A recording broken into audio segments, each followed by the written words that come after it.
Today's episode is brought to you by Positively Productive Systems, whose mission is to be the antidote to your stress and to provide compassionate productivity resources and coaching that help you heal and achieve. Be sure to check out both free and paid resources at positivelyproductive.com/resources.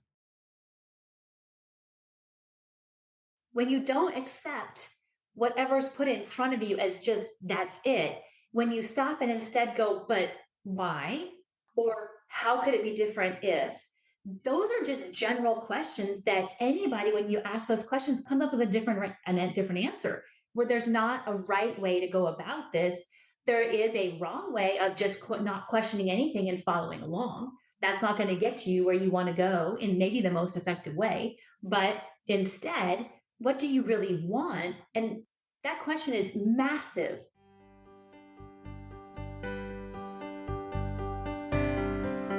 You're listening to the Positively Living podcast. I'm your host, Lisa Zaratny, founder of Positively Productive Systems and a coach certified in time and stress management, helping clients make space for what matters most in their lives. Join me each episode and we'll talk about decluttering, stress management, habits, personalized productivity, gratitude, and so much more. I understand the overwhelm of life because I'm a wife, mom to kids and cats, and a former caregiver. I'm here to help you choose what's right for you so you can do less, live more, and breathe easier. Sound good? Let's get to it.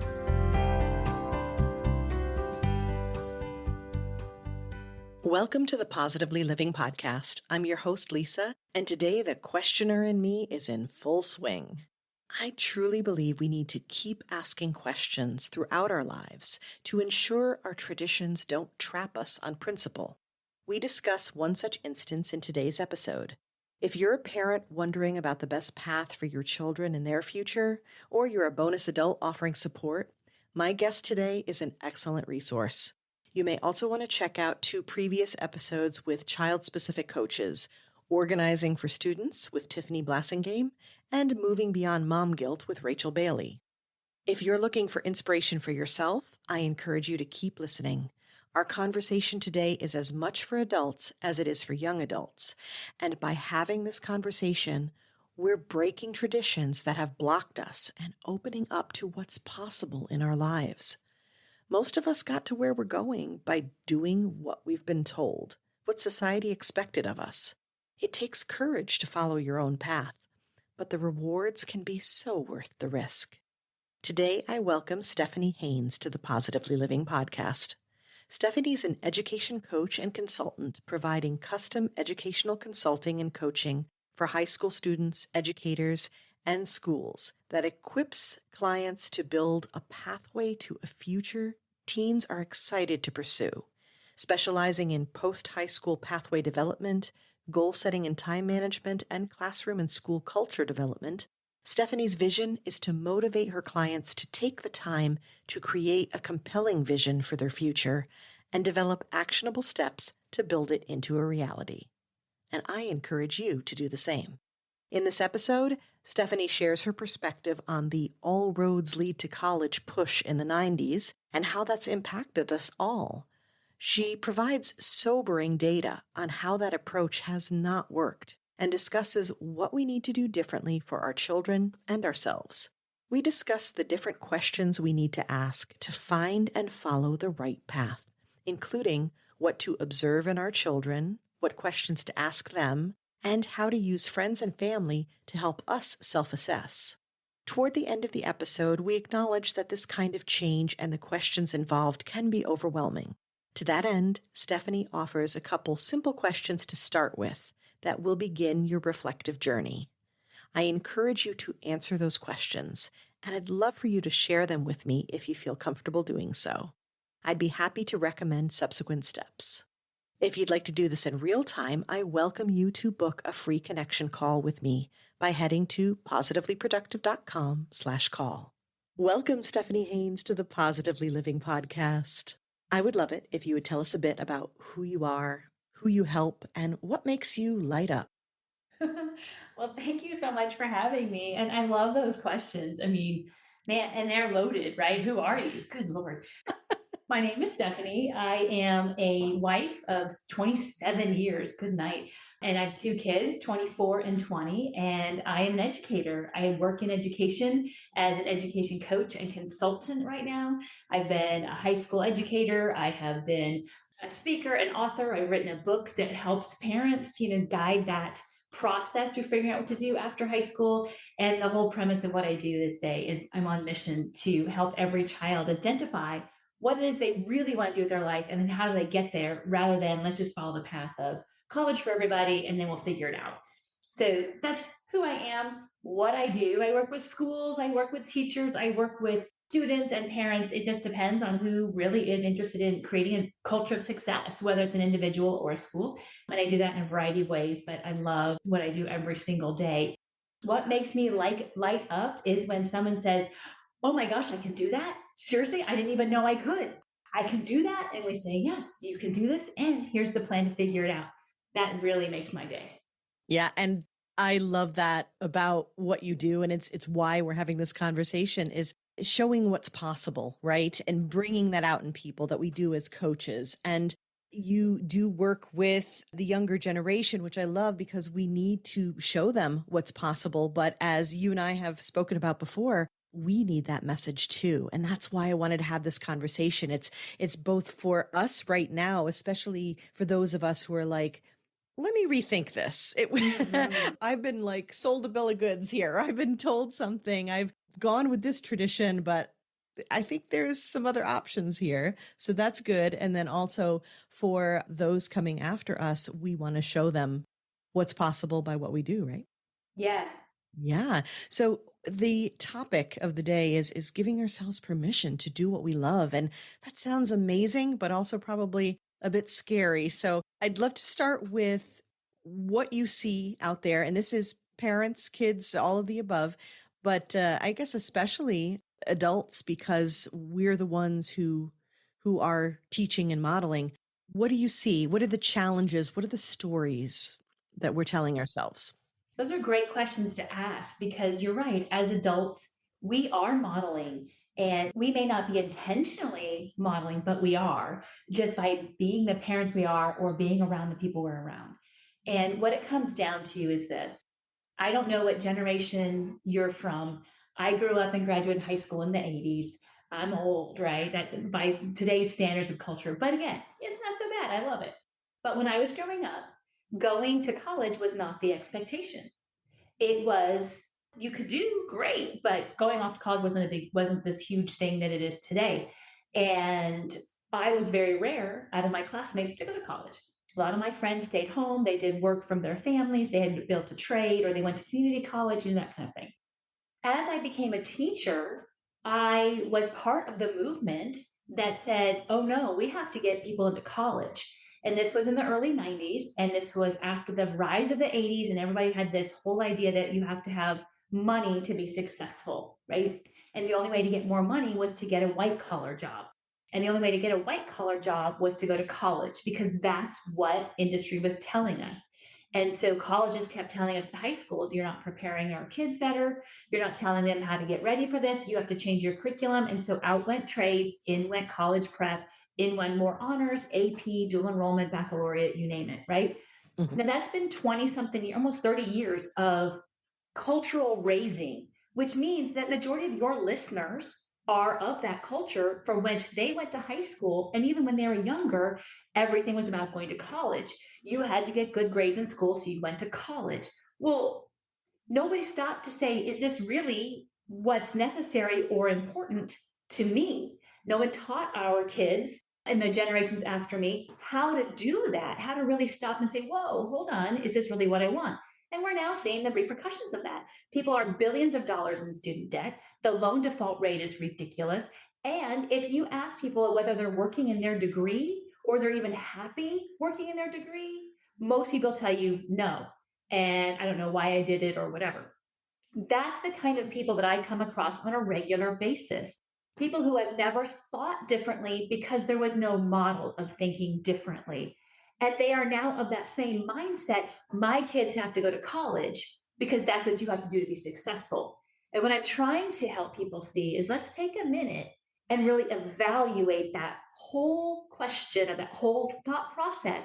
Is it really important to build a successful life by having a college degree? Is that the only way to do that? Research is showing that that is not the case. But you also have to deal with fear. I know I went to college. I'm a better off person because I have a degree. Doors opened up for me for this is the mentality that we have. And yet, if you pay attention, industry is now starting to say, hold up. We don't want to wait for you to go through 4 or 5 years of school. We want you now. We will train you in our way because by the time you get out of school, what you have learned may not be valid and we have to retrain you anyway. So these are the things that are starting to come from industry as we look at massive job openings and no qualified people. Make sense? So that's kind of where we're coming at to now. What's interesting about what you're describing is I come from, the approach as a coach of stories that we will often tell ourselves, but we do need to understand where they're originating from.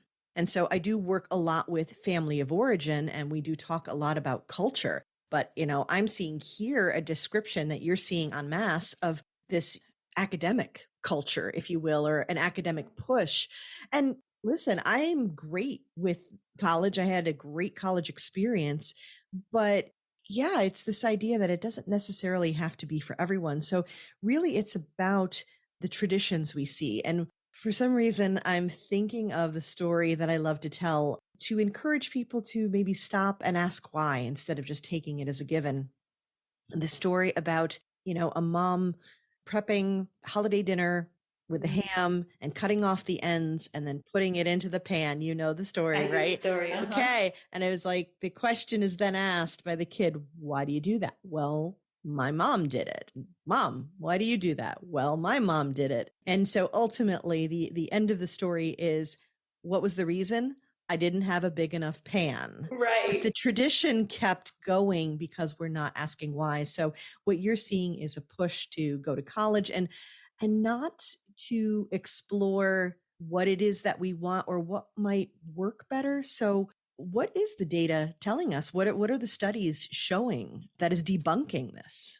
Yeah. So what we're seeing is dropout rates in college are increasing. This is not usually talked about because colleges don't really want to advertise that kids who come aren't graduating. They're taking longer to graduate if they do. It's not a 4 year college degree anymore. It's about a 6 year college degree. And that can come down to a variety of factors. So we don't need to spend time on that. Mhm. But we're also seeing kids come out of college and not being able to get a job even in the industry that they went into college for, it might have been a growing industry. At this point, maybe it's stagnated or it's not growing, or they aren't able to step into it because they don't have the experience that they need to enter into that industry level. And that's the thing that's scary. Colleges are trying to respond by saying, hey, get an internship, get some experience. Yes, absolutely. But unless you're really aware of the career that you want and the career field you want to step into and learn for yourself what you need to step into that, most people are told that you go to college, you get a degree, you get the job. But that's not true. And what we're seeing is that industry, especially the growing industry of IT, healthcare, and so on, they want you to have experience. And if you don't spend the time learning how to get that experience for yourself, you're actually not going to be successful graduating college with just a degree. You have to spend time getting a lower level job, getting an internship that doesn't pay you, something else to get that experience before you can get the job that you want that's going to give you the advancement opportunities that college degrees are supposed to give us. So, what we're looking at now and what other people are trying to question, and I'm listening to that same dialogue, is oh, okay, so how can we do it differently? And it's not that college isn't valid. Is right after high school the best way to do it to get Mm. into the career that I want? And that's the big question because right now, most kids, when they graduate high school, they have no idea what career they're step into. They're thinking about a major, but they're not thinking about a career. And when you get into a major and you dissect all the different career options, a lot of things change. So, what if we started looking at careers and then said, well, what opportunities are available to me to get into that career? And what's the best pathway for that for me? And that's the kind of questioning that I think we can do. But as adults and as parents, we're ill equipped because we didn't have that same experience. We were just following along, right? So, how do we help the next generation learn to do that? Is the big question.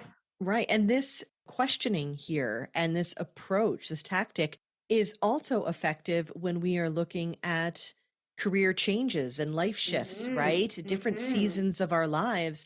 And so I think we're going through it with our kids now where we're like, wait, let's look at things differently. And I have to yeah. say that even though I may have been at the forefront of questioning things, I am still guilty, if you will, of perpetuating this idea of a college degree will open more doors. It's interesting to think that maybe that's not the case now because that was something that my husband felt like he suffered with for so long because he didn't have one. And he's one of the smartest people I know. He's in IT. He's amazing. He has a phenomenal career. But that perception that you're like, I don't have something I'm supposed to have, or I have to go get this thing that I need, would either Mm-hmm. way, that can hold you back. It can definitely hold you back from believing that you have potential and possibility that is otherwise felt closed off to you, without it. And I understand that. As I went to college, I got my teaching certification, but to me, that limited me from doing anything else. All I had was my teaching certification. And when I did not have my teaching certification, when I was at home raising my kids, I thought, oh, I'm out of it. There's nothing I can do. I've only been trained as a teacher. I can't do anything else.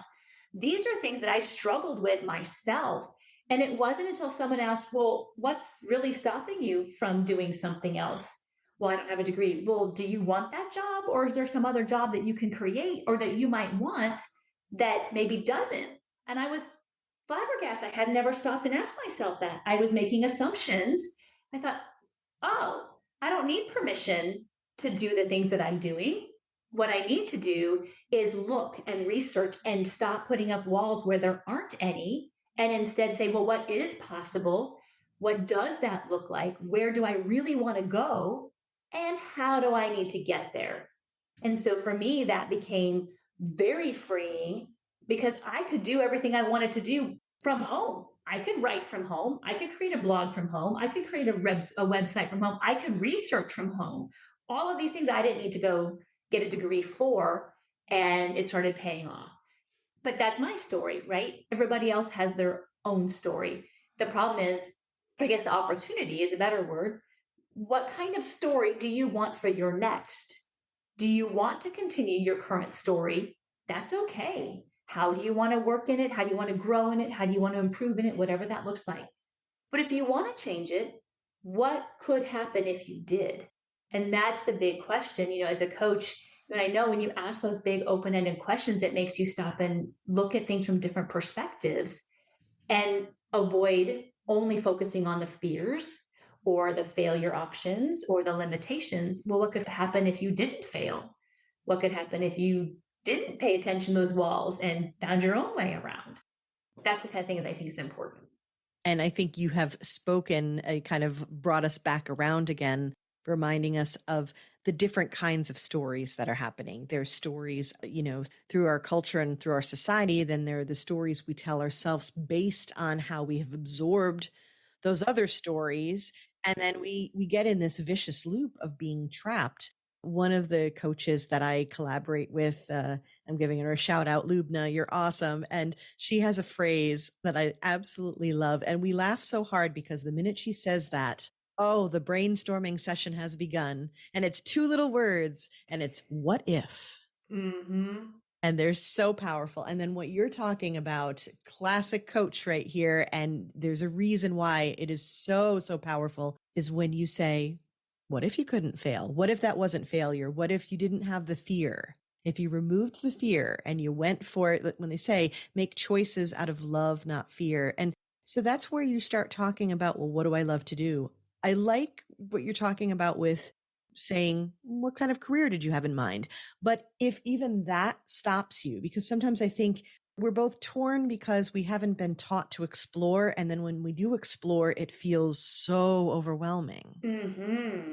One of the things that I love to do is ask a question of, okay, don't worry about what the careers are. Maybe think about what problem do you want to solve? Yes. I use with my students, I say, how do you want to change the world? What Yes. problems do you see that need to be fixed?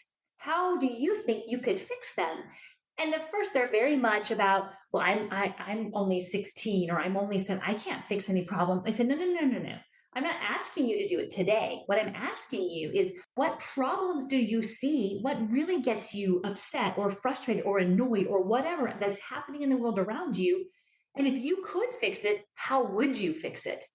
And then those ideas tend to generate opportunities for careers. Where could that put you if you want to end child poverty? If you can't stand the idea that there are kids that show up to school every day hungry, what can you do then to fix that? What might that look like if that's what you decided to do for your career? What does that mean for you? And when we explore all that, and it's not me that tells them, I encourage them, let's go explore. Where do you find things? Who do you need to talk to? What questions do you need to ask? Because I'm not going to live their career. They have to live their career, right? And so we start with the problems to solve. That takes it off of their opportunity for failure and puts it on the potential to fix something. And that changes everything. Right. And it's also not relying on like a specific career or specific thing. And if I may, and this is the lens through which I see things, because these are primarily who I work with, when you fix a problem, it may be as an employee, but it could also be as an entrepreneur. 100%. You may be trailblazing. You may not only, have this permission to do what you love as a career, but also as a trailblazer.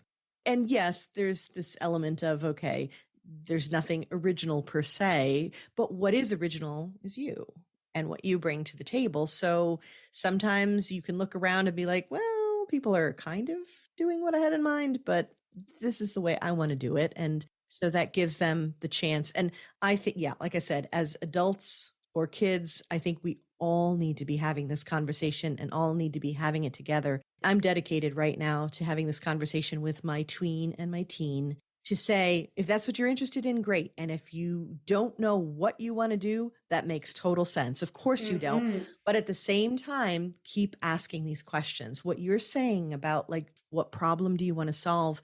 When you start putting those questions into your everyday life, it informs the choices you make, the things you research, the steps you take, and it threads itself through.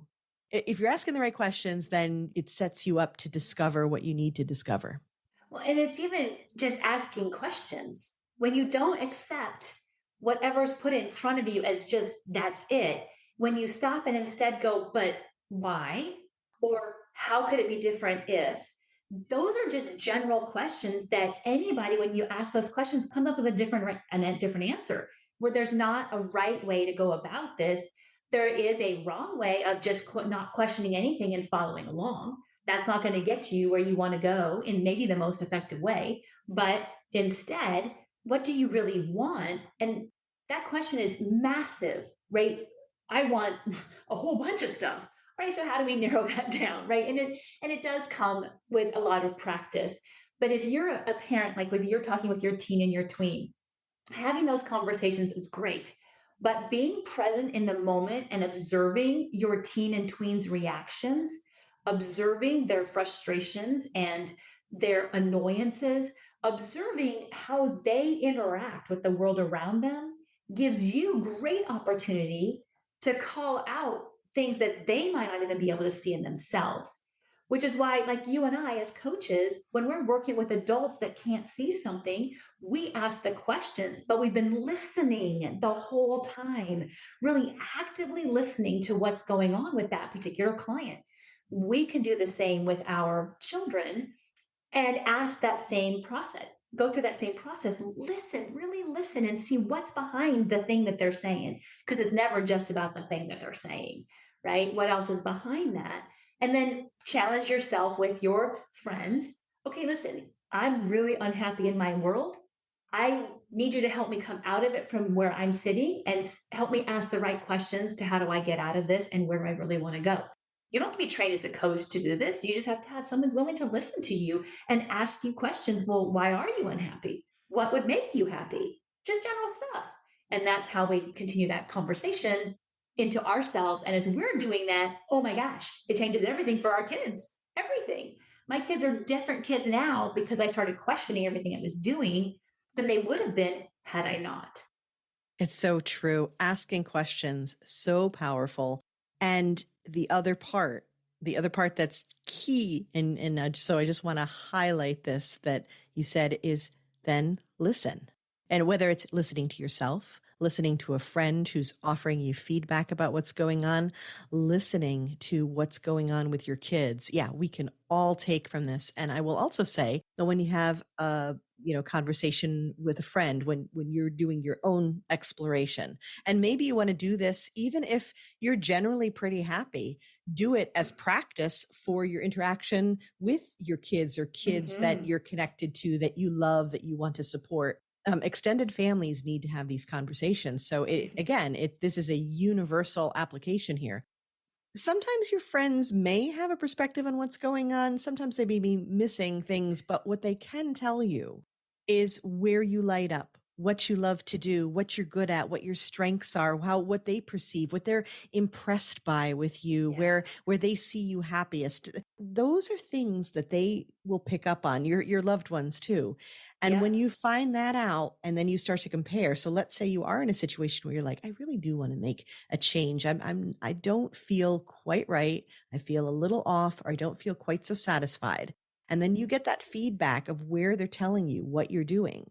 And you're like, well, that has nothing to do with my current career. Okay. You Right. can start to find the gaps. You can see where things are. This is why we use the phrase out of alignment, right? Right. When Right. things that we want to get it to match up. So you're like, well, then how do I pursue that? And for my multi-passionates, that's where allowing yourself that freedom to try the different things and to not let this singular focus. And this is where I get frustrated too with, again, loving the college experience, and it can be amazing. This is not bashing that.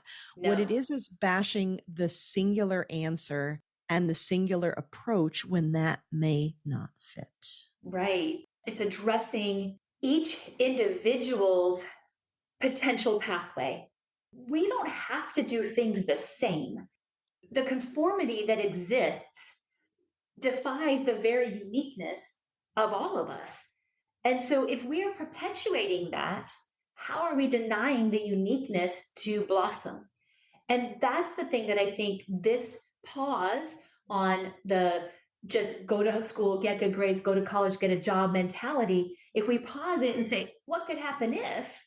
What could happen if you took a gap year and you went on a mission trip and had an international experience? What if you took a opportunity to go to community college first and got your associate's degree and maybe a certification? What could happen if you decided that maybe you wanted to take a break from school and worked for a while to learn a little bit about something else and then stepped into education and training? What could happen if you started a youth apprenticeship at 16 while you're still in high school and you get paid to learn skills and get college credit for some of the courses you're taking? What could happen if that was part of your world? These are all questions to ask, but if we don't even know the options that are out there, then we don't know even the question to ask, right? Absolutely. You don't know what you don't know. And so the more that we can bring up these ideas and bring up the possibilities and play with the sort of the permutations, if you will, of what life could look like, especially what life could look like after school or what life could look like at each turning point. The other thing I'm excited about as I get older is how much you see posts out on social media that are like, look at some of these different artists and actors and things like that who made it big after age 40, after age 50, after age Mm-hmm. 60. And I'm Mm-hmm. like, sweet, I'm not done yet.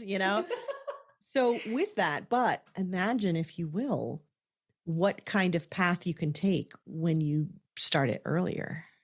True. And sometimes that question can lead to regret, right? If I had only started earlier. And we want to avoid that because I can be proof, and I know that not just me, that everything that I've done up until this point is still playing out in my life in this new way. Mhm. Then nothing got wasted. Nothing got wasted. And so everything can work out in the way that it needs to work out to help you with whatever it is you're doing now. And that's okay. But I think the bigger question is to sit and ask, like you said, what can happen if I chose to do something different now? What would that look like? And as I entered into my 50s, that was the big question I asked. When I entered into the empty nest phase, whoa, not so fun. It's a very weird thing, but what does that look like? How do I want to exist in the empty nest phase? How do I want to exist as a grandparent later on, potentially, no pressure to the kids kind of thing. But you get to ask yourself that question. And I don't think that we remember that we do.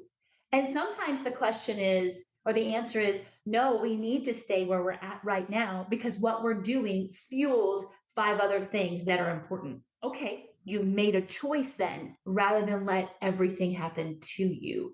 And so it's about empowerment of choosing what is your best at this point in your life. And if you can change it, go for it. If you can't, for whatever reason, make the choice to keep at it until you can and to give it your best while you're there. Right. And then you've reframed the purpose behind it. There have been many times when I've done something where I'm like, not really fond of this, but it subsidizes something else that I love, or it fuels or supports something else or someone else that I love. And I'm okay with that. And then I can adjust. So given that we've explored a lot in terms of its self-awareness, it is breaking the cycle. So here's permission to break tradition and cycles, permission to ask what's possible, what's out there. Those are big questions. And you pointed out, and I like to point this out as well, that we have to be careful with the scope. So what's our best next step, Stephanie? Yeah, that's a really great question. And it's what I always ask my clients. So, what's the first next step that you can take? Because we can see this massive thing. Oh my gosh. And sometimes the answer is, I have to go to college. Well, let's think that back.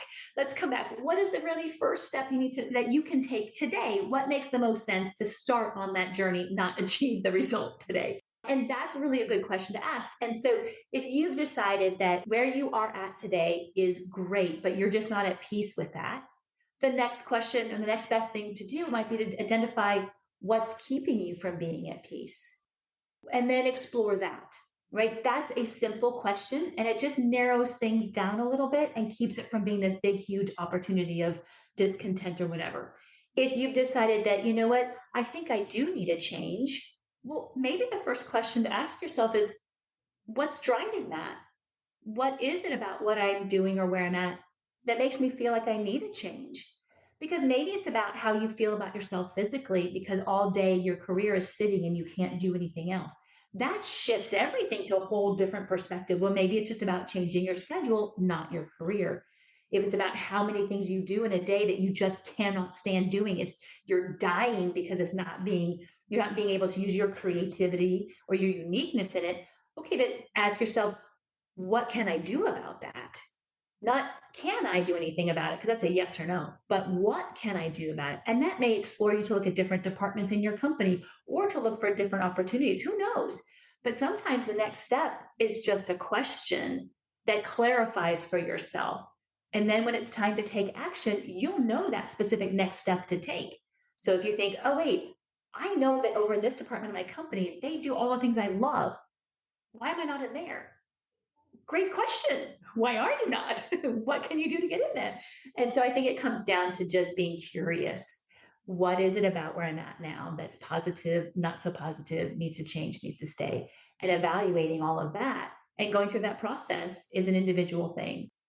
Right. And then go, yeah, it does. I would say that's the first question to start with. And then it's one question at a time from there. Mm-hmm. I love that. Okay. That is a wonderful place for us to wrap up. So before we get into some fun questions in the rapid wrap up, let us know where we can reach you online. Yeah, so I have a website, stephaniehaynes.net. And if you're a parent, there's a whole section just for parents. There's free resources on there, and there's ways that you can communicate with me, sign up for a free call, the whole thing. If you're on Instagram, it's at edcoach, EDCOACH, Steph Haynes. And you can find me on LinkedIn under Stephanie Haynes, ACC. And if you're on Facebook, I'm on there as both. So, you can find me in both. But really, the big thing I think is just to focus on, if you have big questions, ask them and see where that goes from there. But if you have big questions about career change, if you have big questions about your children's careers and how to even help them, that's where I really can light up and shine for you if you need that kind of help. Love that. Okay. Now it's time for the rapid wrap up. Please fill in the blanks. A song that lifts my spirits, makes me dance. Yeah, it would be Bon Jovi's You Give Love a Bad Name. That song cannot come on without me turning it up and dancing around, even if it's in my car. It's Bon Jovi. I get it. How about a quote or mantra that inspires me that I love to share? Yeah, it's just breathe or take a breath. That mental pause can let everything settle. How about we do that right now? Ready? Mhm. Quick inhale and exhale. It's good advice. All right. Now, how about a resource? Could be a book, an app, anything that makes my life better. Oh man, I could not exist without Canva. Man, that place is so fun. I create everything in there, and it's not just for creatives. If you got to do a proposal for your business or something, that's great to use. I mean, it's easy. It just basically gives you everything. You plug it in, change what you want, and you're good to go. Saves me hours and hours of time. You're right. There are a ton of templates and in so many ways, yes, for social media, but also for presentations. I've used it for laying out a flyer for a tag sale, you name it. So Yep. yeah, it's very handy. It's very intuitive and you can create some amazing things with it. Okay. And last, but definitely not least, what are you grateful for today, Stephanie? I am grateful today for the opportunity to get to share just the things that I've learned, that in hopes that it might help somebody else, because that's truly what I think we're here for, is to help each other. I couldn't agree more. And I'm so grateful for you that we've connected and that you've joined us and shared your wisdom. So thank you, Stephanie, for shining your light in this world and for sharing it with us today. Thank you so much for doing what you do and for having me on today.